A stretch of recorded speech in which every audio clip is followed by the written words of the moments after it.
Добар ден, почитувани, започува најновата телма амбуланта. Бременоста е период кога жената треба да биде особено внимателна, кога се провлекуваат низа дилеми, меѓу кои што е и прашањето дали ултразвукот е штетен за бебето и колку прегледи се потребни во текот на бременоста. Кога е потребно да се направи лабораториска анализа на крвта, а во кој случај ултразвучен преглед. За сето ова подетелно од разговорот со денешниот гостин, магистар доктор Александар Бојаджиев, специјалист по гинекологија и акушерство од Аџибадем Систина. Докторе, добре ни дојдовте во телма амбуланта. Добро ве најдов, поздрав до гледачите и ќе одговориме, се надевам, на сите актуелни прашања што ќе ги имаат гледачите. Кога домашниот тест за бременост ќе покаже две цртички, обично жената веднаш упатува на гинеколог. Дали тогаш може да се забележи раната бременост? Кога најрано може да се види плодот на ултразвучен преглед?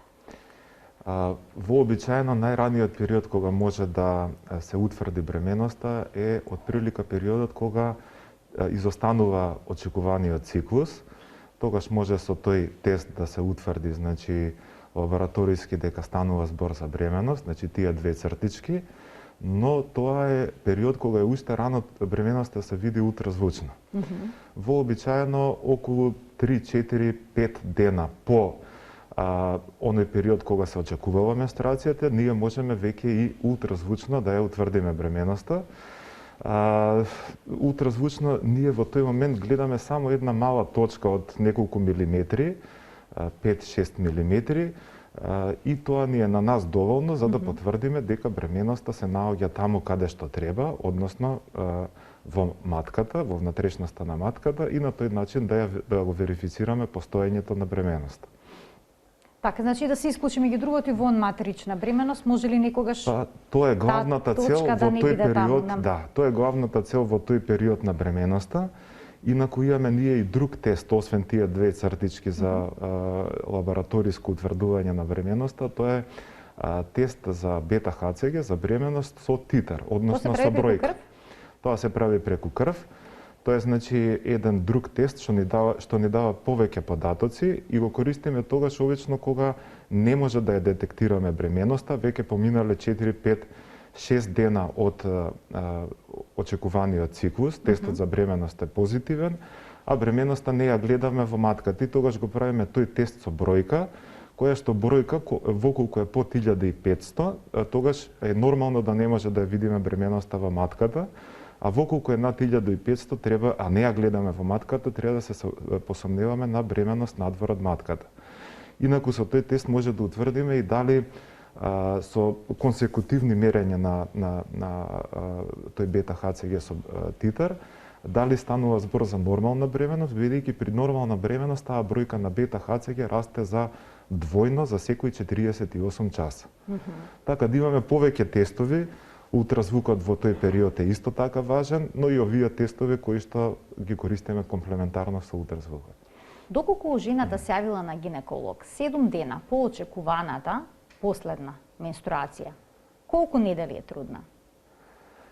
Така, значи има многу дилеми сега кај пациентките зошто сум таа недела, како сум во таа недела и слично. Значи 7 недели воколку е по очекуваната изостаната менструација, таа е 5-та недела.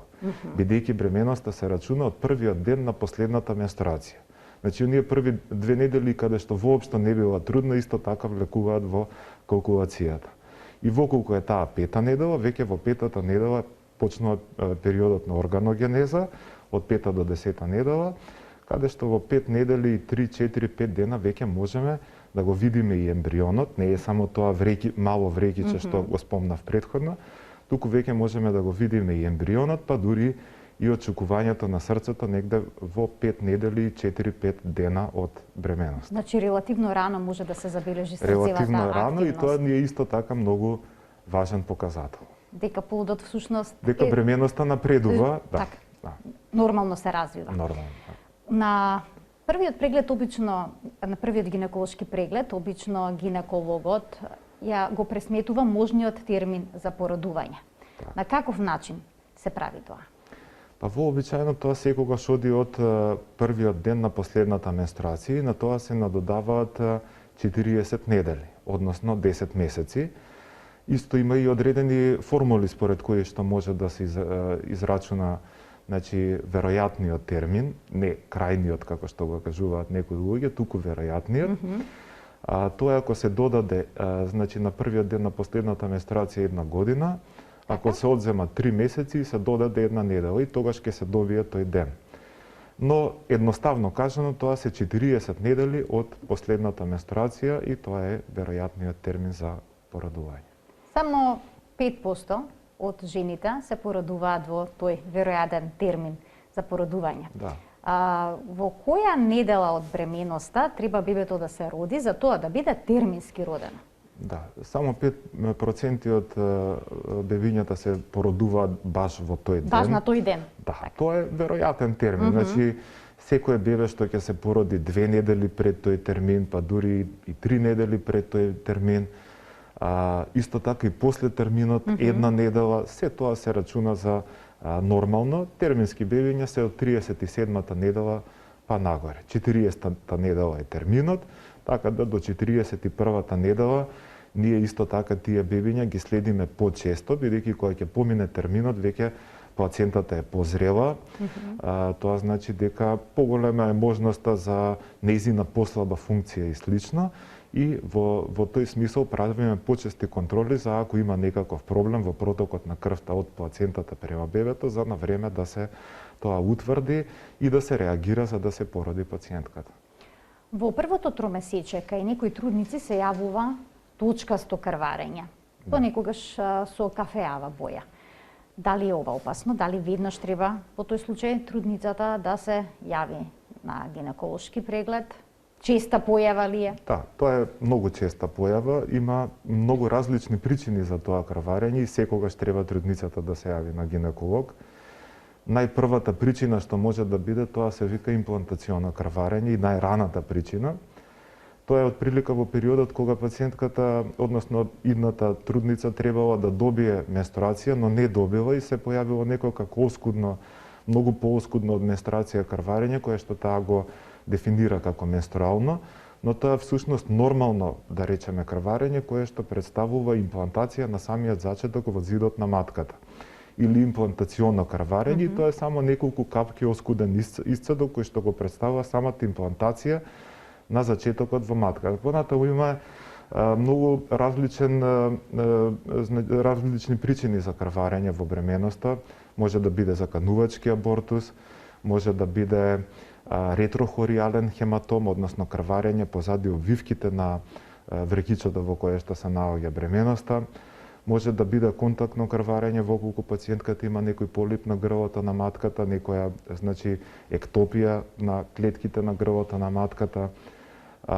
Значи, може да биде крварење кај пациентки кои што имаат бременост надвор од матката, кои што поради недоволна количина на хормони од самата бременост се јавува такво едно крварење од матката, кое што воопшто тоа крварење не е загрозувачко, но загрозувачко е тоа што се случува надвор од матката во стомакот, каде што бременоста е најчесто во јајцеводот на матката и тој јајцевод може да пукне и тогаш да настане животно загрозувачко крварење, кое што е во стомакот на бремената жена и тоа крварење не се гледа надворешно, туку се наоѓа внатре во стомакот и може да биде многу опасно и треба да се открие на време.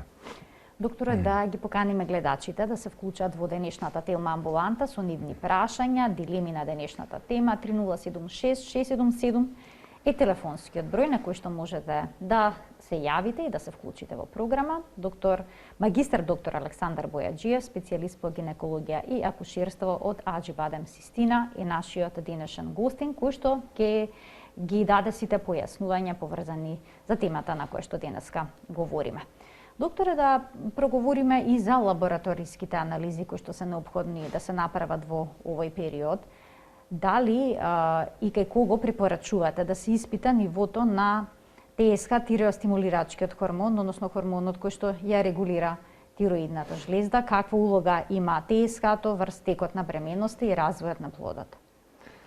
Па, од лабораториските испитувања на вистина има многу. Значи, Ние имаме во секоја бременост од прилика 7 до 10 прегледи, избориме за неризична бременост, по зависно дали се работи за првородка или пациентка која што повеќе од едно дете родила. ТСХ е една од тие анализи. Значи, има и други испитувања кои што значително може, воколку откриеме некаков проблем, значително да го смениме текот на бременоста.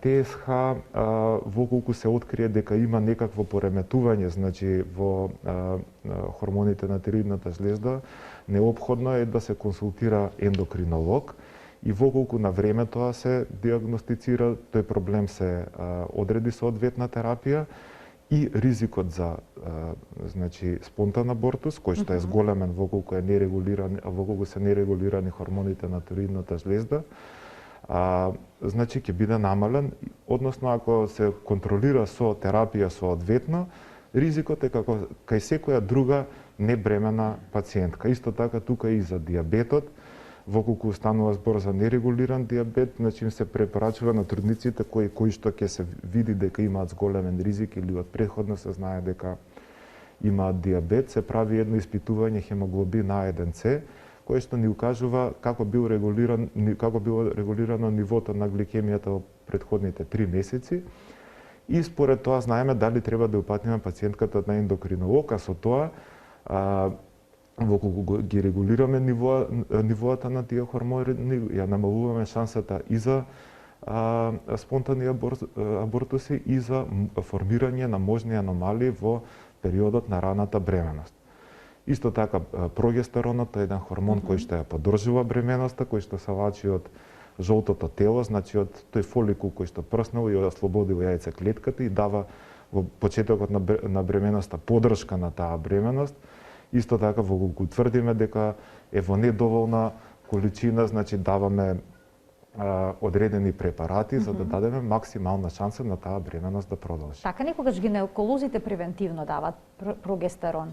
Така таблети или пак вагинално се аплицираат одредени превентивно е таму каде што имаме анамнеза за зголемен ризик. Значи воколку пациентката останала бремена по инвитро или по долго очекувана бременост или со анамнеза за претходно дека имала спонтанни абортуси или ако гледаме на ехо дека има некој ретрохоријален, значи хематом кој што е позади хорионот, односно обвивката на бременоста, или воколку гледаме дека грлото на матката е скратено, или воколку знаеме дека грлото на матката имало претходно некоја операција, таа статичка потпора на матката значи е намалена, тогаш секако даваме прогестеронски препарат за да ја максимизираме шансата за таа бременост да продолжи и да не заврши во вид на предвремено породување или спонтан абортус.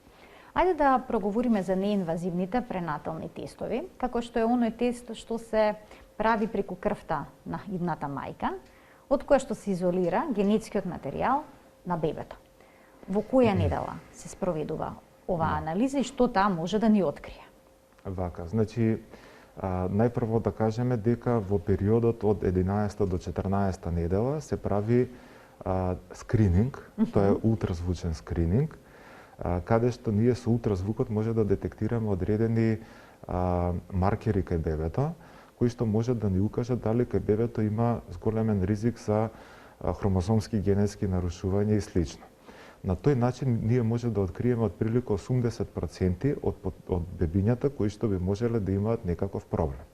100% не може да откриеме, бидејќи инаку не би ги правеле овие поинвазивните и многу поскапи диагностички тестови кои што ќе ги кажам кога се прават, зошто се прават и колкава е веројатноста на нивното откривање. Значи со ултразвукот ние ги детектираме тие маркери и со тоа ги селектираме. Скрининг значи селектирање на оние бебиња кои што имаат зголемен ризик да имаат одреден проблем од онаа генерална популација. Ги селектираме оние бебиња кои што имаат потреба да се направат овие дополнителни диагностички тестови. Исто така овие диагностички тестови ги правиме и кај мајките кои што се препорачуваме се прават кај мајките кои што се над 35 годишна возраст, кај мајките кои што имаат во фамилија некој со Даунов синдром или со некој друг синдром или претходна бременост со такво бебе. Во тој случај значи се препорачуваат тие тестови. Едниот тест значи е значи амниоцентеза, каде што се изведува после 16-та недела. Вториот диагностички тест, тие се со 100% точност. Хорион биопсијата, тоа е со амниоцентезата со игла се зема од плодовата вода на бебето и се анализира. Исто со игла се зема од плацентата, тоа се вика хорион биопсија после 11-та недела. И овој тест, вие што спомнавте, тоа е значи НИПТ или неинвазивен тест, каде што се наоѓа феталната слободна циркулирачка ДНК во циркулацијата на мајката, се изолира, сепак тоа е навистина една мислам, напредна метода, така да кажеме, и со отприлика 98, 99 и преку 99 точност се откриваат тие трисомија 21, значи Дауновиот синдром, други голем број на синдроми, значи во таа циркулирачка фетална ДНК, и на тој начин добиваме диагноза која што потоа ни кажува и знаеме како да го презентираме резултатот на пациентката и да даеме препорака што понатаму да се направи. Така, докторе, доколку овој тест е позитивен, доколку добие позитивен секогаш кога ќе се најдат клетките, да. Но доколку резултатот не е посакуван, укажува на некоја генетска аномалија кај бебето, дали потоа сепак се прави амниосинтеза, некој поинвазивен преглед, за да се исклучи? Може ли 100% да се потпреме на оваа анализа преку крвта? Бидејќи, како што кажав, 100% метода е амниоцентезата и хорион биопсијата, бидејќи така директно се добива генетскиот материјал од бебето. Но сепак овие методи носат ризик за прскање на воденикот и предвремено породување, односно спонтанно губење на бременоста. Тој ризик е изузетно мал, но сепак постои, и голем број од мајките кои што сепак се во понапредната возраст, добиена е бременоста со инвитро, сепак се одлучуваат за оваа метода каде што од нивната крв се изолира феталната ДНК. Не сакаат да ризикуваат. Да, не сакаат да ризикуваат. И со таа метода фактички се добива резултат кој е отприлика 98-99% точен, кој што воколку покаже дека постои, да речеме, одреден синдром, Даун, Тарнер или било кој, значи тогаш обавезно се советува да се потврди таа диагноза со амниоцентеза или хорион биопсија, бидејќи сепак се случило сега на 100 пациенти да има и еден грешен резултат. Не е тоа апсолутно точен тест. Имаме гледач на линија кој што очекува вклучување во денешната Телма амбуланта. Добар ден за него. Ало, добар ден. Повелете. Поздрав до вас во студијото и до докторот. Ви благодарам.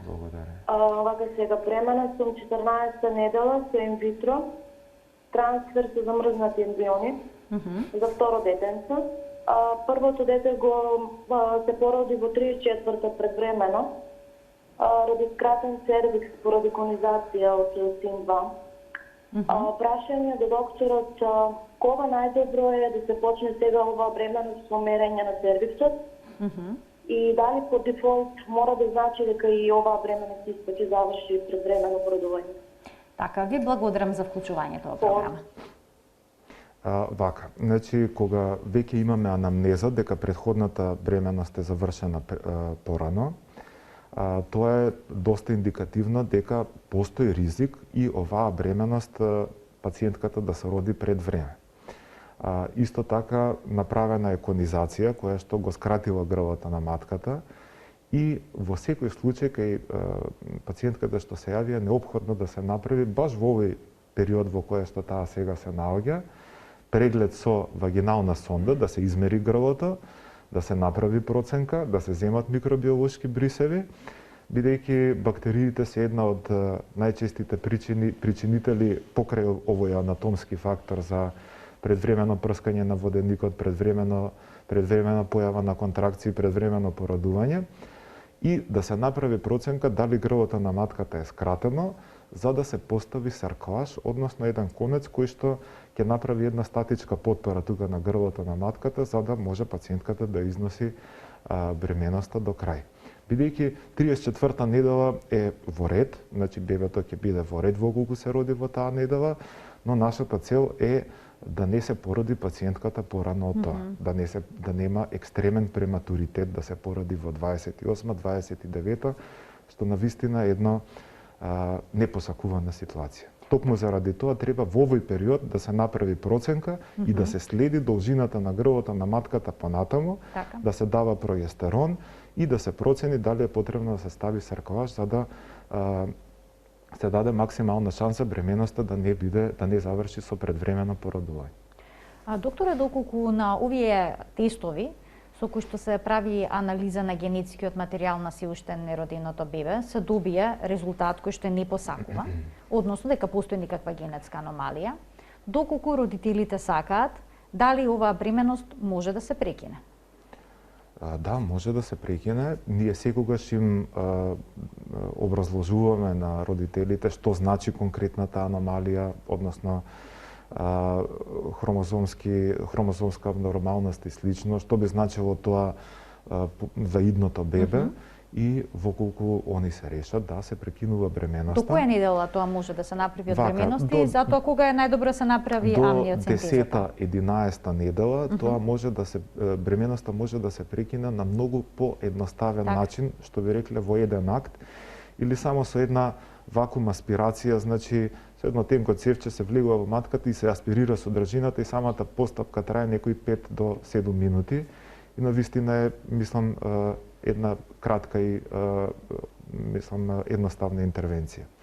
Но воколку е после 14-15 недела веќе оди како породување, се прави одредена стимулација да добие пациентката контракции, да го роди значи бебето, па потоа да ја екстрахираме плацентата и да се доисчисти тоа што ќе остане во матката, што е навистина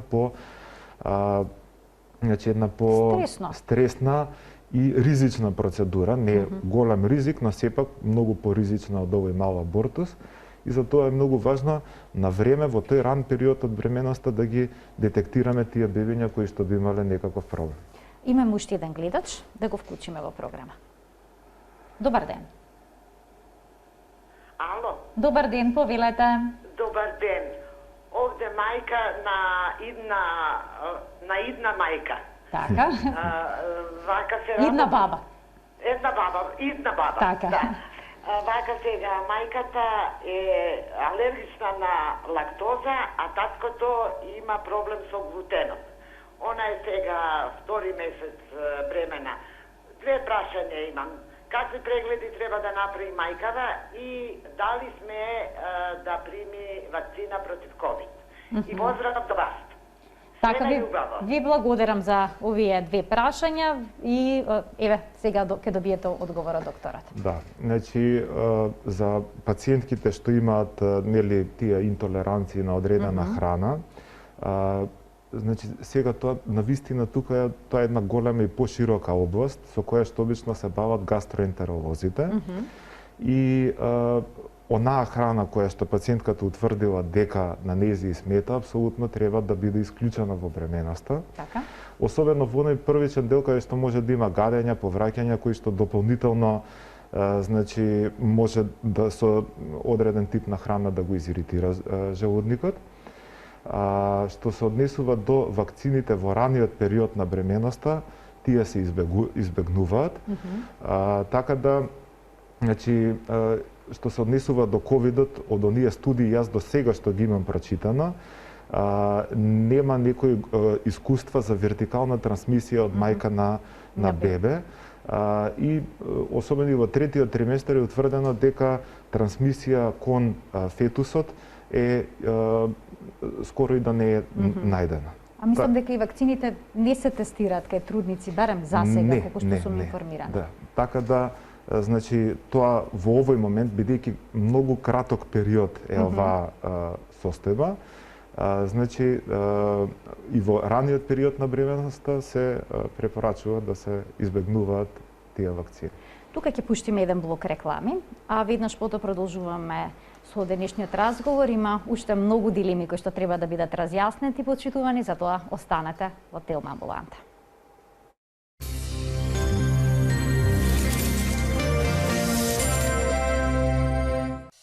Закажи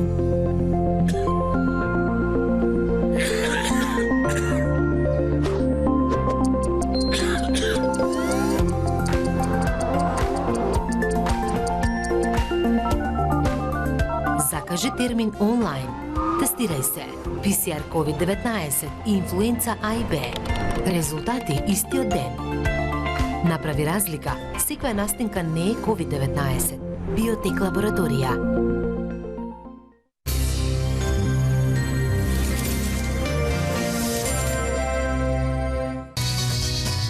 Како до подобро здравје? Вистини и заблуди.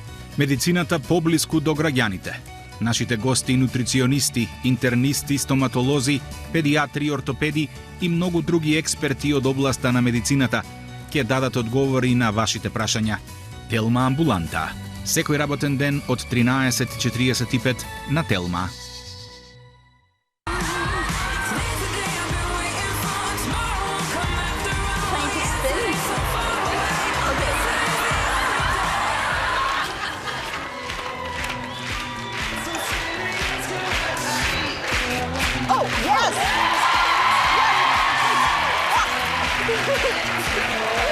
Here's what's going to happen. Start over. She has got her to say the wrong word. Yeah. So Immediate. now Right away. this happens. All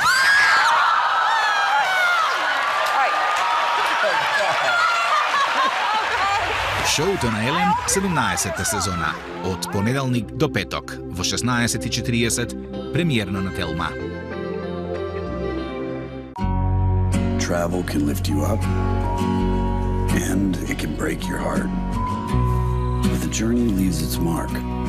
You take something with you, and you leave something good behind. Кога ќе споменете најнеобична кујна, храна од најдалечните предели, вкусови какви не сте знаеле дека постојат. А сето тоа спакувано од еден автор на бестселер, добитник на наградата Еми и пред се врвен готвач. Одговорот може да биде само еден. Ентони Бордейн, непознати делови. Од понеделник до петок во 17:30. Премиерно на Телма. Емоциите на другите. Најситните детали. Игрите со умот се негова специјалност. Затоа што Патрик Джейн е менталист. Секој работен ден во 20 часот и 30 минути. Премиерно на Телма.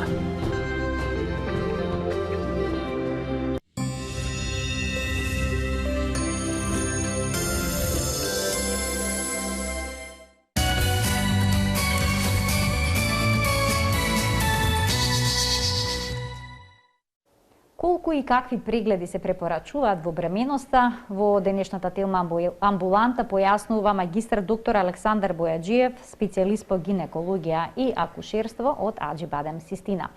Докторе, до која недела се најчестите спонтани абортуси кои што се случуваат? Дали најчесто се случуваат во првото тромесечие од бременоста или пак подеднакво се присутни и во понатамошниот тек од бременоста? Да, спонтаните абортуси, веројатно луѓето што нема да дојдат во контакт со таква проблематика не се ни свесни, се најчеста компликација во бременоста. Изузетно честа работа и се прекинување на бременоста до 20-та недела од бременоста. Но 80% од нив се до 10-та до 12-та недела. Значи пред 10-та недела 80% од спонтаните абортуси тогаш настануваат. Значи, за мајките до 35 години, 20% од бременостите завршуваат со спонтан абортус. Тоа е секоја пета пациентка, значи, ќе има спонтан абортус. На 40 годишна возраст пациентките што се бремени, 40% од нив ќе имаат спонтан абортус. На 45 години, 80% од нив. Тоа гледаме дека со возраста на мајката значително расте веројатноста за спонтан абортус. Зошто е тоа така? бидејќи како што напредува возраста на мајката, така квалитетот на јајцеклетките опаѓа и со намалување на тој квалитет на јајцеклетките, односно во нив настануваат одредени мутации хромозомски, кои што во колку бременоста се формира со таква јајцеклетка, таа бременост едноставно не е добра и природата си прави природна селекција или на некој начин контрола на квалитет и таа бременост уште во оној најрана фаза, најран период се прекинува. Има и други причини што доведуваат до спонтани абортуси, тоа се хематолошки фактори, зголемена коагулабилност на крвта, значи вродена генетска склоност на пациентката за зголемена коагулабилност, значи тие генетски мутации, МТХФР, значи фактор 5 Лајден, протромбин, дефицит на протеин С, значи антифосфолипиден синдром, кај што се создаваат одредени антитела против одредени протеини во телото на жената, кои што ја прават крвта многу полеплива, погуста и на тој начин се формираат одредени тромби, коагуломи, кои што може да обструираат крвта во матката, односно на бременоста, да ја пореметат всадувањето на плацентата во матката и со тоа да доведат или до спонтан абортус, а уште пострашно, до понатаму изненадна фетална смрт пред крајот на бременоста или пореметување во работата на плацентата, одлепување на плацентата,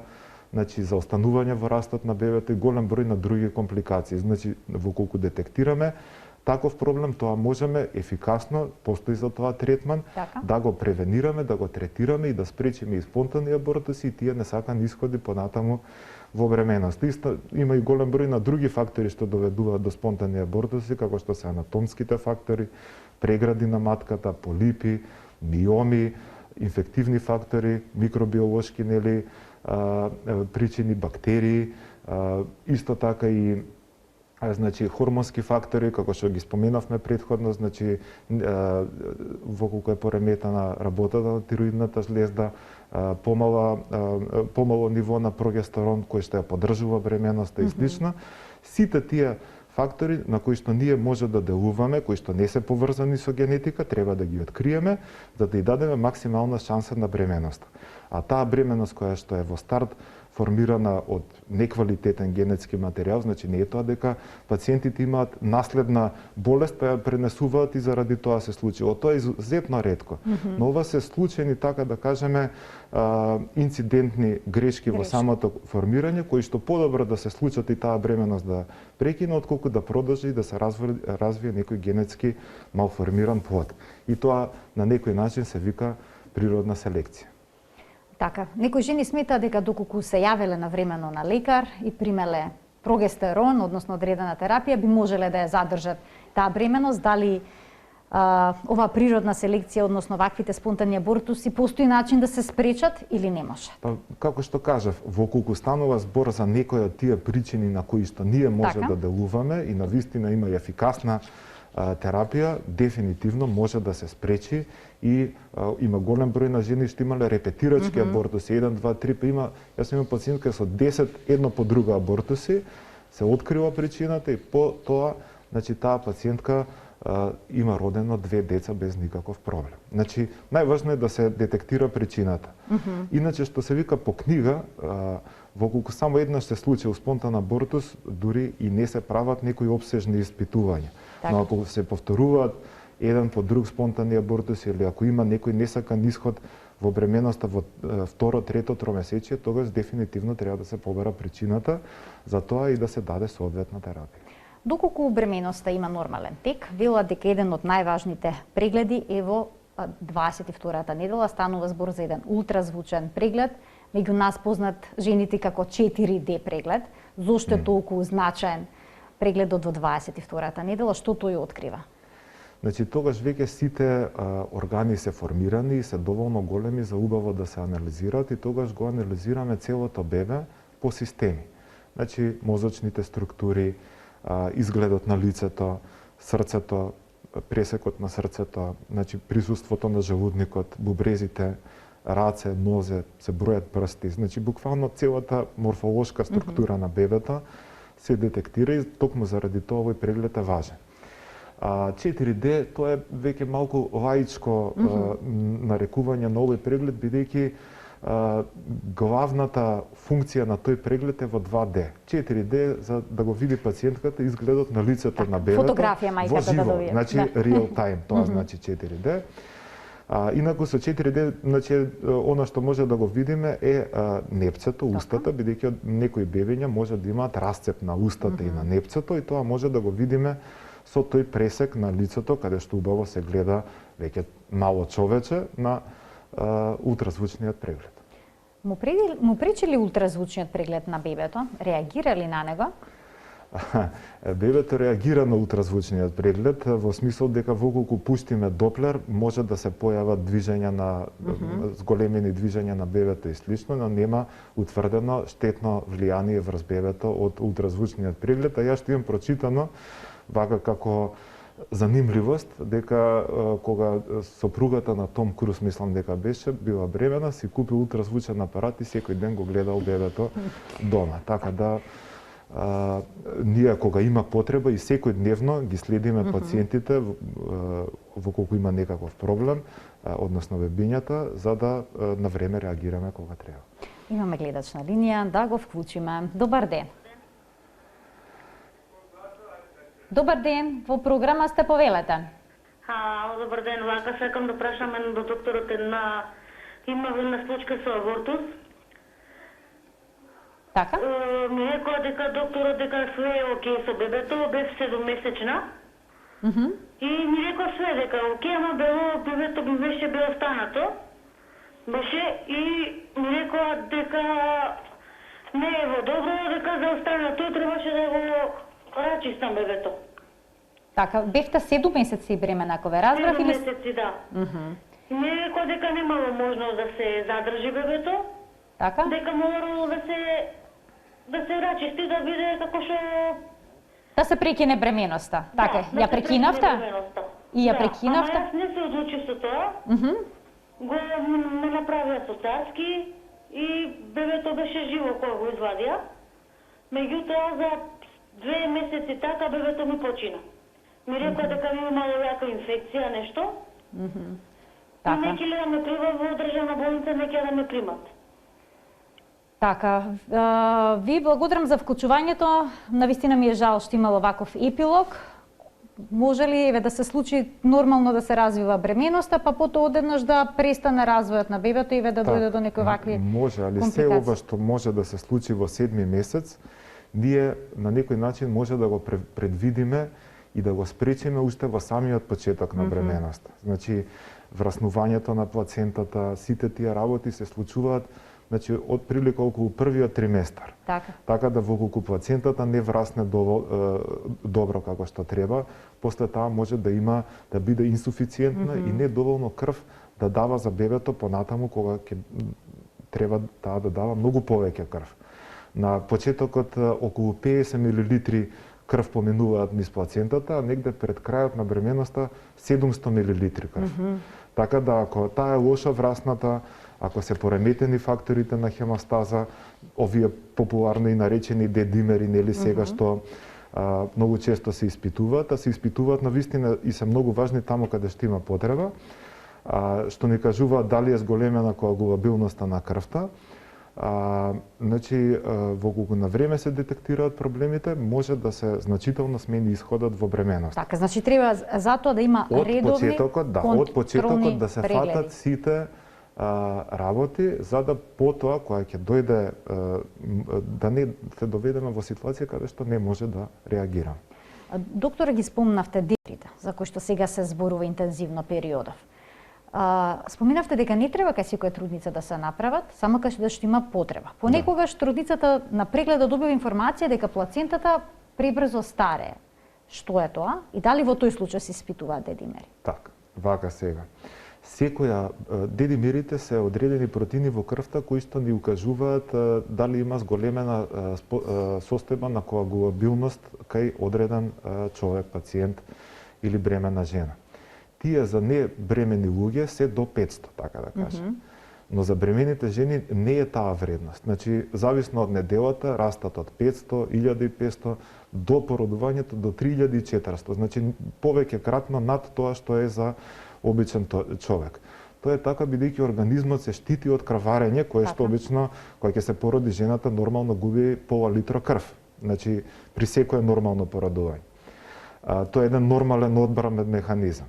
Но има трудници кај кои што значително, овие што ги спомнав, кои што имаат наследна генетика за зголемена коагулабилност или вродена и слично, кои што имаат уште поголема состојба на згручување на крвта и кај нив е многу зголемена веројатноста плацентата да ја изгуби својата функција. Така. Ние на ултразвук детектираме такви состојби кои што се лакуни, одредени езерца со крв кои што може нехо да ги видиме, но тие треба навистина да бидат сигнификантни, да не се само мали точки па да речеме еве таа пациентка веројатно има ризик за зголемена коагулабилност и веднаш да почнеме со терапија. Но навистина има критериуми кога треба да се таа пациентка третира, значи тие лакуни што се над 2 см повеќе, исто така тоа оди со намалување на плодовата вода, во колку се запушти ситуацијата ќе почне да заостанува асиметричен застој ќе има кај бебето стомачето во однос на другите мерки.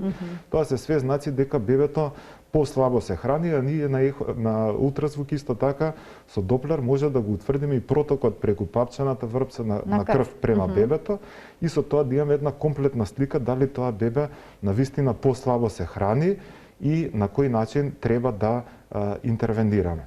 Ги правиме тие фактори на хемостаза, повеќе фактори се, не се само D-димери и според тоа трансфузиологот заедно со гинекологот одлучуваат, значи дали треба да се даде таа тромбопрофилактична, значи терапија за да се подобри протокот на крв према бебето и да се даде шанса тоа да ја продолжи бременоста што подолго за да нема ваква ситуација како што претходно спомна гледачката што се случи така.